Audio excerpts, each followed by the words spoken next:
Hora do pesadelo. Vocês estão preparados? Pro detergente neutro, pro nerd puro, pro militante imparcial, Peter Jordan, ou Peter Jordan, ou Ei Nerd, falando pra gente sobre o quê? Aquilo que eu não aguento mais falar sobre, mas vocês pedem constantemente pra eu falar. Peter Jordan revela sua opinião sobre a cultura woke. Mais uma vez. Mas aqui hoje, mais especificamente, será 2 vídeos em sequência sobre Peter Jordan. Porque esse videozinho aqui, como vocês estão vendo, tem 2 minutos e 50. Então eu separei 2 vídeos do Peter Jordan no Inteligência Limitada para vermos em sequência nesse mesmo vídeo. Peter Jordan em sequência. Vocês estão preparados para essa hora do pesadelo? Estão preparados para o detergente neutro caindo nos olhos de vocês?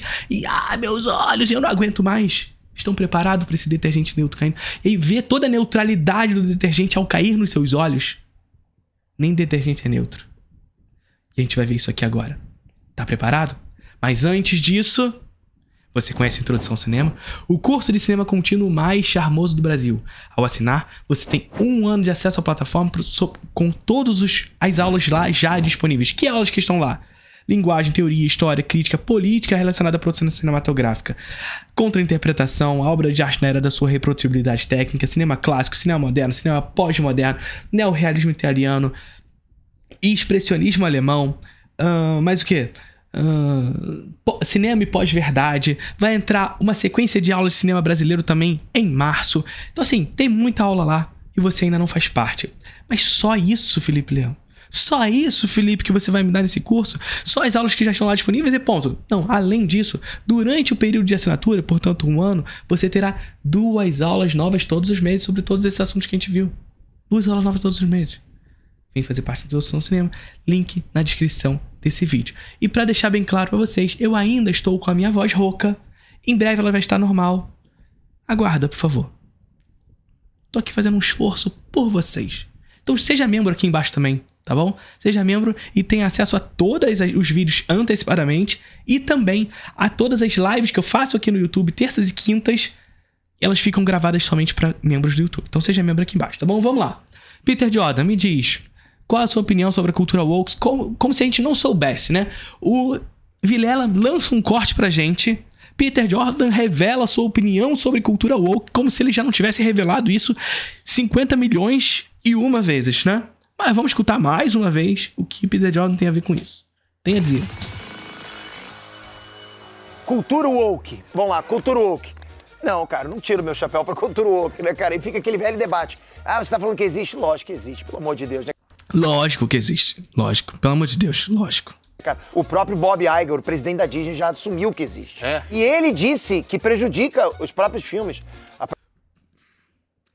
Peter Jordan, vamos lá, cara. Você consegue conceber o que você tá falando aqui pra gente?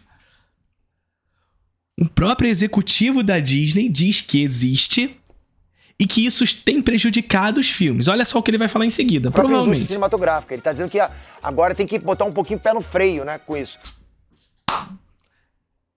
Era de se esperar que o cidadão fosse falar isso. Vamos lá, mais uma vez. Vamos escutar de novo? Só pra vocês entenderem o que eu quero dizer. Vamos escutar de novo? A presidente da Disney já... você tá falando que existe? Ó. Não, cara, não tiro meu chapéu pra cultura woke, né, cara? E fica aquele velho debate. Você tá falando que existe? Lógico que existe, pelo amor de Deus, né, cara? O próprio Bob Iger, o presidente da Disney, já assumiu que existe. E ele disse que prejudica os próprios filmes, a própria indústria cinematográfica. Ele tá dizendo que agora tem que botar um pouquinho o pé no freio, né, com isso. Vocês estão entendendo? Vocês estão entendendo? Existe cultura woke, mas o próprio executivo da Disney disse que vai dar um pé pra trás. Então essa porra não existe, cara.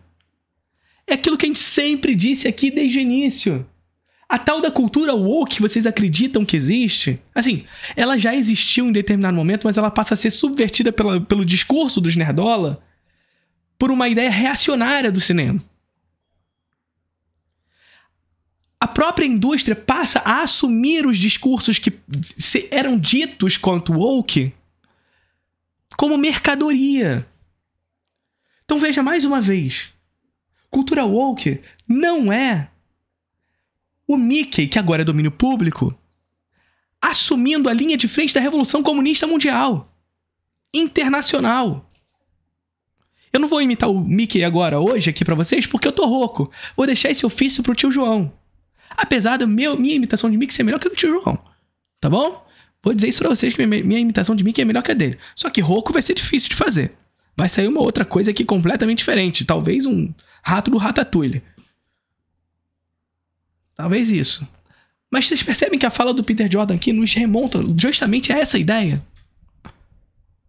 A essa ideia onde o capitalismo tão somente pega as pautas sociais, transformando-as em mercadoria, inclusive transformando-as em inofensivas, fazendo com que os grupos minoritários se transformem em consumidores da sua própria imagem. Esse é o projeto. Transformar grupos minoritários que antes não eram representados em consumidores da sua própria imagem. É interessante que esses grupos sejam representados? Claro. Mas é de se ter a compreensão crítica que no capitalismo essa representação se transforma em mercadoria e, portanto, inofensiva. Transforma, portanto, grupos minoritários que antes não estavam inseridos no grupo de consumo em consumidores. Não em cidadãos plenos em direitos, mas em consumidores da sua imagem. E aí, é aquilo que eu sempre digo para vocês. O capitalismo funciona a partir de quebras de barreiras de acumulação. A acumulação infinita de riquezas até que se encontre uma barreira de acumulação. Essa barreira será rompida à custa do que for. E nesse caso especificamente, trazendo grupos que antes não eram representados como consumidores dessa própria imagem. Como consumidores da sua própria imagem. Saca? E aí como essas pessoas vão ser representadas? Transformando, portanto, a sua identidade numa mercadoria. Transformando a sua identidade enquanto mercadoria. E não o seu ser social pleno em direito, de fato. Essa é a parada. E aí quando o nosso cidadão, o CEO da empresa, o CEO da Disney, fala pra gente que a gente tem que voltar um pé pra trás, é justamente isso. São as quebras de barreira de acumulação. No simples espaço, na simples possibilidade de que essas quebras de barreira de acumulação que antes fizeram sucesso não estarão mais dando sucesso e, portanto, a representação dos grupos minoritários não fazem mais sentido para o lucro, ela vai parar de ser feita. Logo, cultura woke, mais uma vez, não é a esquerda dominando a indústria da cultura dos Estados Unidos. Cultura woke tão somente é, mais uma vez, e assim, eu não aguento mais falar sobre isso, mercado. É o mercado, são os estúdios compreendendo que houve a necessidade de quebra de barreiras de acumulação e, portanto, representar grupos minoritários que antes não eram representados e transformá-los em consumidores. Mas que, ao passo que esse discurso passa a não dar mais certo para o lucro, eu paro de fazer, porque o interesse nunca foi representar essas pessoas, mas ganhar dinheiro em cima delas. Mais uma vez, é bom que essas pessoas estejam representadas, mas compreender criticamente que o problema está na mercadoria, na produtificação da existência. É isso. Ele acha que tá prejudicando, sim, a saída dos filmes, né? Porque você deixa um pouquinho a história de lado para poder colocar pautas ideológicas na frente. Agenda. Colocar a agenda na frente da própria história. Não precisa. Eu acho que isso atrapalha. O pessoal confunde ter diversidade que tem que... Colocar agenda na frente. É o nerd puro. É o detergente neutro. O detergente neutro que cai nos nossos olhos, já falei. E que arde. Provando que de neutro não existe. Nem detergente é neutro. Tem no filme mesmo, né? Que isso sempre teve, ou tem que ter mais. Sempre existiu. Com o lance de você parar o filme, às vezes, pra dar um discurso que não tem nada a ver. Exato. Nossa, eu tava tão imerso no filme e de repente veio... Não, e vira um discurso que te desconecta do filme. Que eles falam, como assim? Isso não existe. Não é assim, né? Como aconteceu, por exemplo, em algumas séries da Disney, falando mal do homem, botando o homem pra baixo, colocando a mulher pra cima. Não tem necessidade disso. Se não tem a ver com a história, né? Tudo, botar a mulher pra baixo, beleza. Aí tudo bem. A história de Hollywood se faz nisso. Inclusive, tem uma aula no Introdução ao Cinema sobre o voyeurismo. E eu mostro pra vocês a partir da visão da Laura Mulvey, que eu vou fazer uma aula só sobre a Laura Mulvey também. Mas demonstrando pra gente que, dentro da concepção narrativa de Hollywood, o homem sempre teve o domínio do olhar.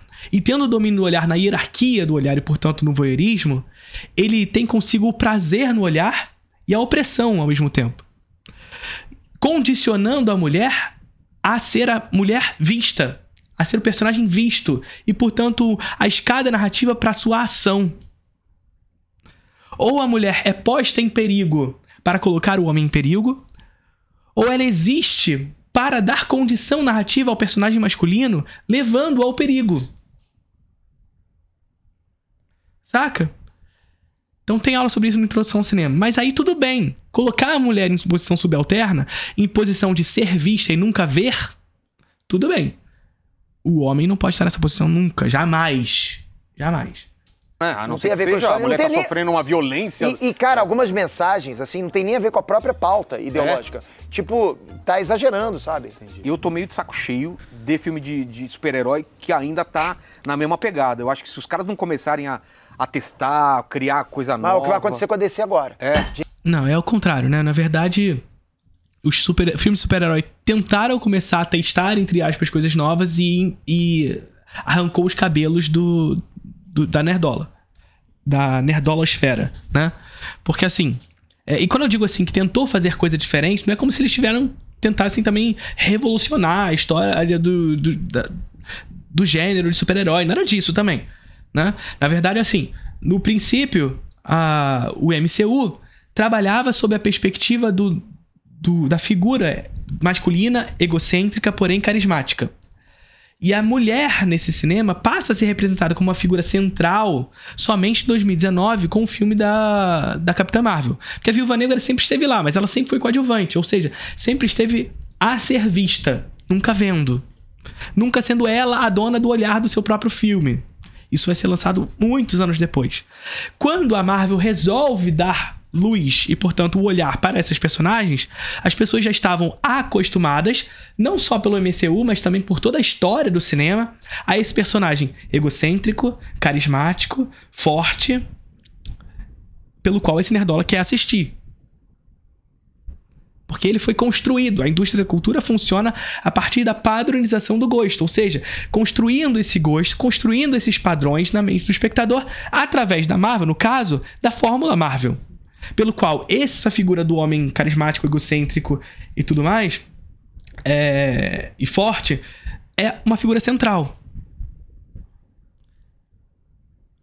E aí, essa fórmula Marvel constrói um espectador através dessa padronização do gosto, e quando a Marvel tenta inserir a mulher sob esse contexto, não funciona. Primeiro porque a história coloca essas mulheres em figuras subalternas, e quando elas ganham uma centralidade nas ações dos filmes, isso causa uma estranheza. E segundo, porque a própria história da Marvel não deu espaço para elas. Não deu espaço para elas. Então assim, na verdade, quando houve mudança, o nerdola quis manter as coisas como estavam. E, portanto, conservar as coisas como estavam. Na verdade, o nerdola nada mais é do que um grupo de consumo conservador. Conservar as coisas tal como elas eram antes. Esse é o projeto. Esse é o desejo do nerdola.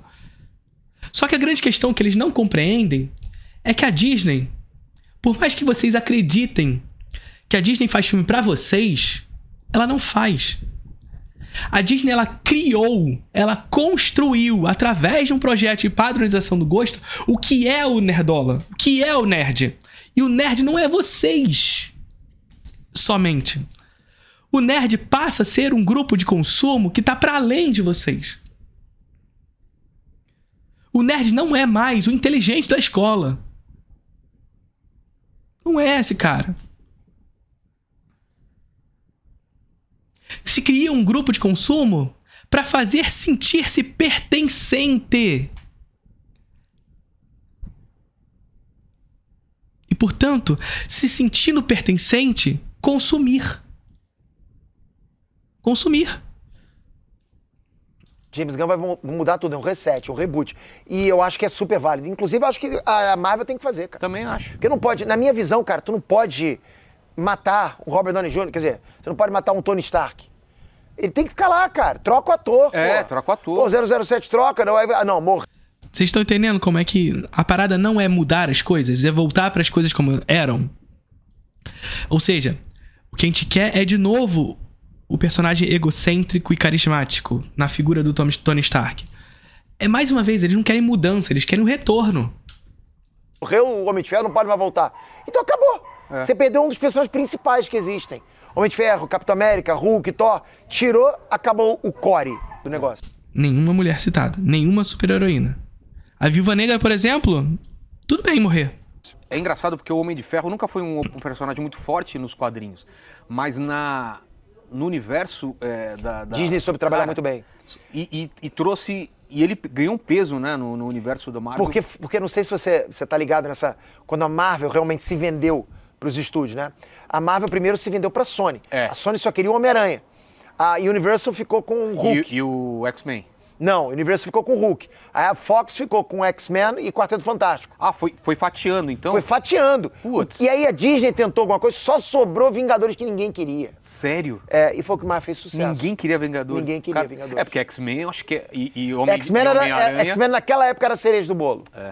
Nos quadrinhos era o que mais vendia. Vamos lá. Vamos mais um aqui. Omelete. A Omelete eu tiro meu chapéu. Foi aquilo que você estava falando, né? E você, tira o seu chapéu pro Omelete? Foi o começo, cara, você assistiu Omelete direto. Esse aqui é Peter Jordan, fala sobre a guerra cultural, os nerdolas e desabafa sobre o... Não sei. Porra, cara, o Omelete, eu realmente sou fã. Eu gosto dos caras que estão ali produzindo. Porra, eu gosto do... Forlani, Pierre, Betão, Otávio. São os caras que, cara, me trataram como brother, como amigo. Né? Foram na minha casa, porra, eles só me trataram super bem, então... Vieram aqui? Não, foram lá na Califórnia, mas já me receberam na casa deles também. O Pierre veio aqui já algumas vezes, então, pô, eu só desejo todo sucesso do mundo, mais ainda do que o Pierre, do que o Omelete já tem. Os caras meio que... Eles são tendência. Não, essa porra de eu sou fã, quero service é uma destruição da indústria da cultura. Puta que pariu. Vou exagerar aqui. Puta que pariu. Cara, isso que eu ia falar, eles transformaram esse universo nerd numa coisa vendada. Porque é basicamente o oposto do que a crítica cinematográfica é. O oposto do que a crítica cinematográfica é. Sou fã, quero service, é o oposto. É basicamente, sabe aquilo que eu sempre falo pra vocês? A crítica de cinema, ela é antítese no processo de desenvolvimento da linguagem. Quando o Érico Borgo lança pra gente eu sou fã, quero service, ele tá criando na mente do espectador, inclusive, a ideia de que a crítica de cinema ela é conivente com o que está posto e, portanto, com o mercado. E crítica de cinema conivente não cria dialética, porque é mais com mais. É a coisa posta no mundo e a reafirmação da coisa. Não cria debate, não cria desenvolvimento, não cria dialética, não faz a roda girar. É tão somente a crítica assumindo que é o mercado que deve ditar o rumo das ações. E a crítica, historicamente, foi e é a antítese no processo de puxar as coisas para outro lado. De tentar puxar as coisas para outro lado. Por mais que as forças dominantes, portanto, as forças do capitalismo, da burguesia e tudo mais, sejam muito mais fortes, a gente está do outro lado tentando puxar. Que, caso contrário, eles dominam. Eles que ditam os rumos do desenvolvimento da linguagem. E se a gente é a reafirmação dessas escolhas, cara, as coisas não vão pra frente. E é, mais uma vez, essa mesma indústria, ela reproduz o suposto crítico que atua como reafirmação das escolhas dela mesma. Como Rotten Tomatoes, Metacritics,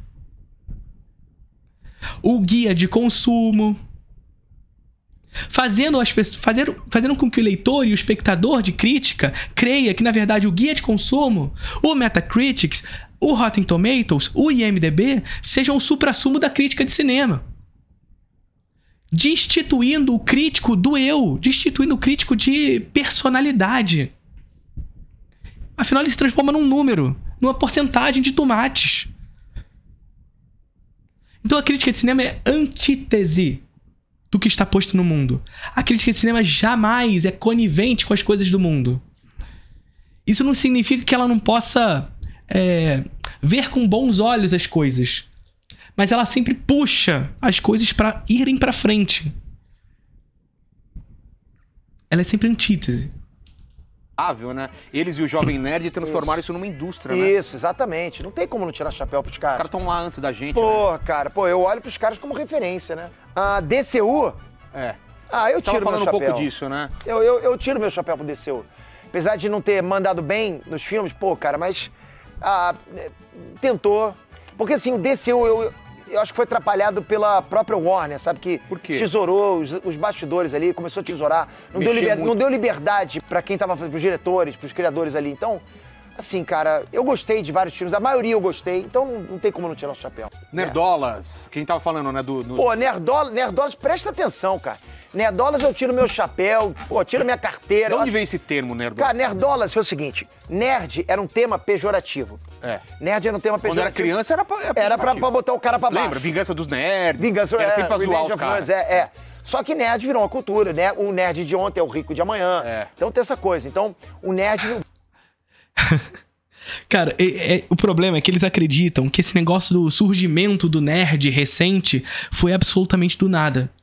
Como se o nerd tivesse saído das catacumbas de Paris e se transformado numa coisa por forças próprias, sabe? Por forças individuais. Surgiu. Sabe? Eles não têm a compreensão de que o nerd é tão somente um projeto de padronização do gosto, de padronização do consumo.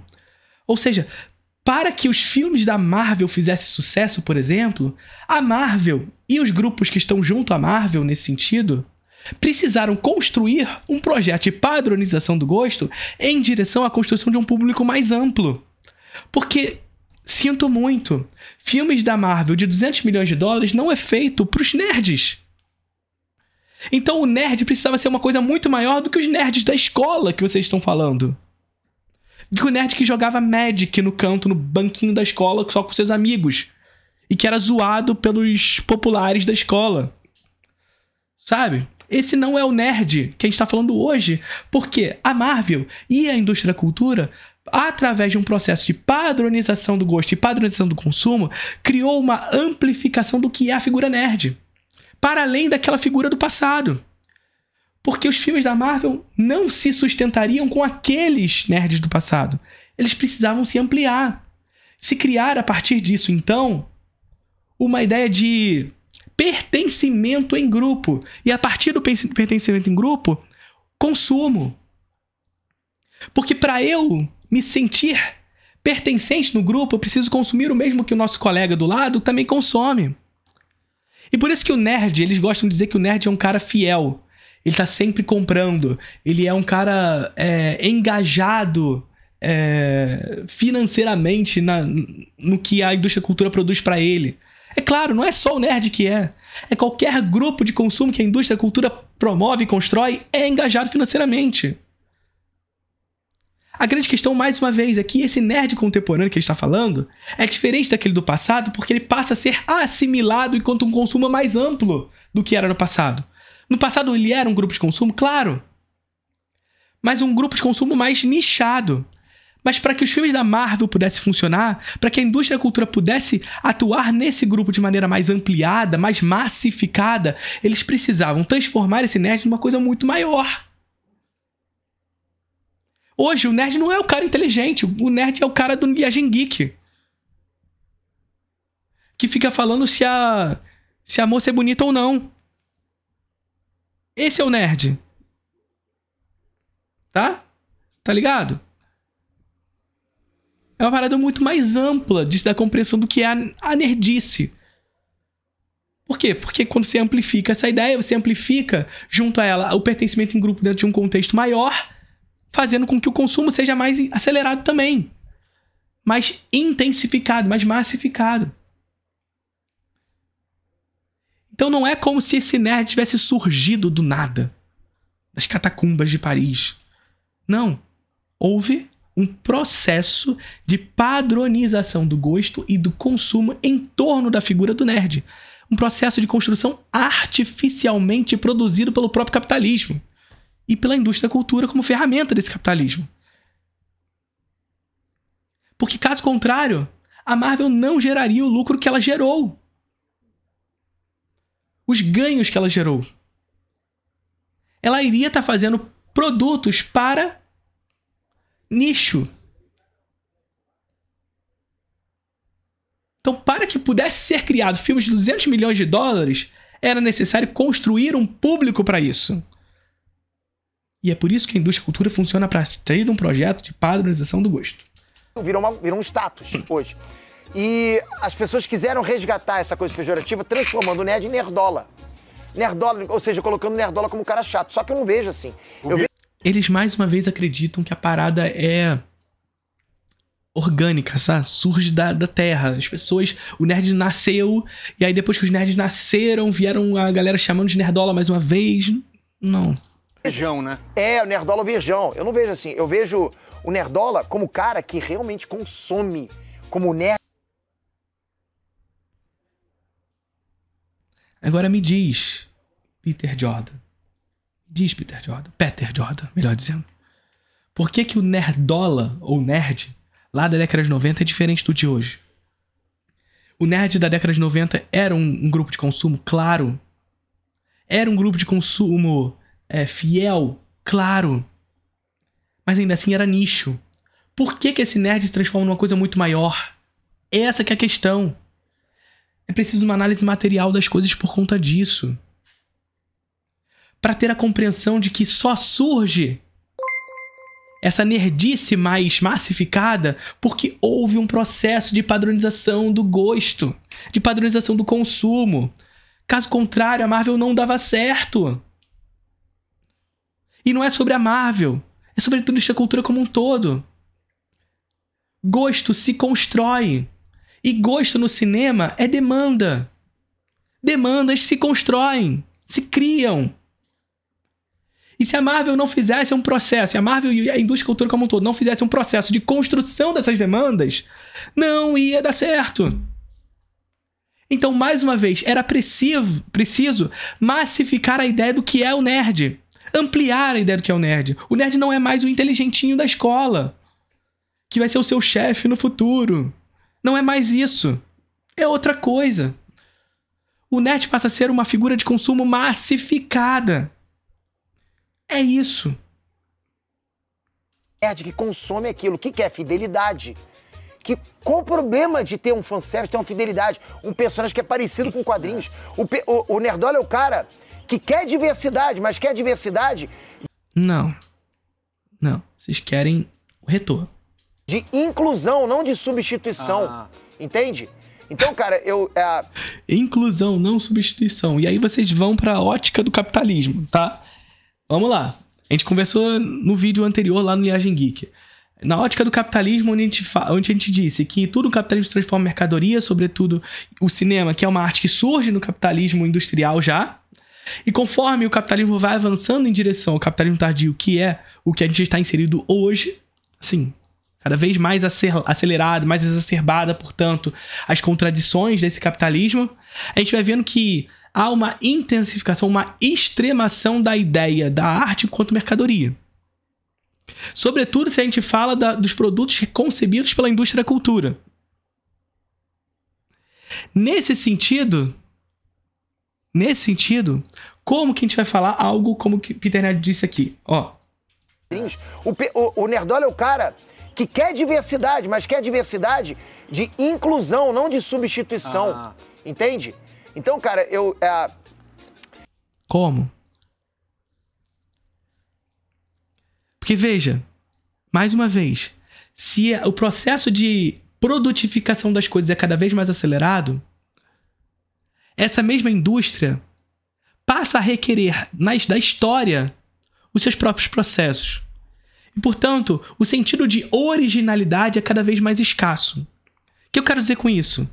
Como é que a gente promove inclusão onde a originalidade é cada vez mais escassa? E, portanto, o retorno para a memória é cada vez mais acentuado. Ou seja, sabe? O que eles querem é que esses grupos minoritários permaneçam escanteados. Permaneçam marginalizados, alternativos. Porque se eu precisar desprender de dinheiro novo para criar consumo novo mais aceleradamente para grupos minoritários, é muito dinheiro que eu vou ter que desprender. E esse mesmo capitalismo não está disposto a esse alto risco. Então o que eles fazem? Eles retornam ao seu passado. Eles retornam ao passado. Só que para esses nerdolas, o que é feito no passado tem que ser representado tal como ele é. Logo, os grupos minoritários jamais serão representados. Porque o capitalismo ele não vai investir em alto risco. O capitalismo não vai investir em alto risco.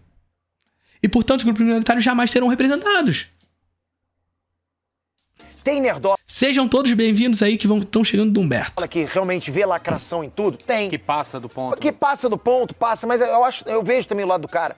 É tanta lacração que tem, cara, que o cara não aguenta mais. Como que a Branca de Neve não pode ter anão? Porra, brother. E aí tirou a inclusão dos anões. É. Tirou a inclusão dos anões, cara. É Branca de Neve e os 7 anões. E não é Branca de Neve, é Latina de Neve, né? Sei lá, Latina. Nossa senhora. Não é a Branca de Neve, é a Latina de Neve. Não, isso aqui, cara, não sei o quê, com os 8 adultos. Mas não vai ter anão mesmo? Não, vão ser 8 adultos. Não sei se é a Disney o que vai fazer. Então é o cara que tá lá, porra, batendo na tecla, reclamando, e é o cara que faz acontecer o Nerdola. O Nerdola foi o cara que fez o Sonic mudar aquele visual tosco da Carreta Furacão. Ai, meu Deus, eles têm uma crença de que eles têm uma força tão grande na indústria da cultura, gente, que Jesus. Caramba, quanta autoestima, Peter Jordan. Quanta autoestima que vocês têm, cara. Mais uma vez, esse nerd que você tá acreditando não é mais o nerd da década de 90, cara. Aquele nerd da década de 90 nichado não tem essa força, cara. E o que fez hoje não foi nerdola. Foi Twitter inteiro. Todo o Twitter viu lá o Sonic com aquele olho estranho e a galera começou a falar. Ponto, não foi nerdola. Porra, caralho, que autoestima, cara. Sonic Coloca aí. Quem reclamou... Nos salvaram do Sonic, que heróis. Foi o Senão Nerdola. ia sair daquele jeito. Não, hoje se aparece um Sonic Chernobyl e vem um canal Nerdola e reclama, os caras, olha lá o Nerdola reclamando. Porra, Não, pelo amor de Deus, cara. Cara, e aí ele falou falou agora do Linhagem Geek, né? Reclamando da moça escolhida pra Supergirl. Ele tá comparando uma pessoa reclamando do visual da atriz de Supergirl com uma pessoa reclamando do visual do Sonic. Na boa, cara. Na boa, deixa o cara reclamar, porque a gente teve um Sonic bom. Mas eu tenho que fazer também um aviso também. O pessoal acha que o pessoal só reclama de... Ai, esse personagem só reclama de personagem feminino. Cara, Não. os caras reclamam do Coringa, lembra? Sempre vão reclamar do Coringa, sempre vão reclamar do Batman. Homem também, os caras reclamam com... Cara, do Coringa todo mundo reclamou, cara. Todo mundo reclamou do Coringa do Jared Leto. Não foi uma exclusividade do Nerdola. Só que, mais uma vez, eles têm uma autoestima aqui em cima. Eles acham que eles são a causa do Coringa ter sido uma merda. Com tudo. Cara, a gente reclama mais dos homens do que de mulher. Lembra do... Ah, tá. Aham. Tá bom. Do Coringa, do Coringa. Quer dizer, eles só reclamam dos homens quando os homens não são fortes, egocêntricos, né, carismáticos.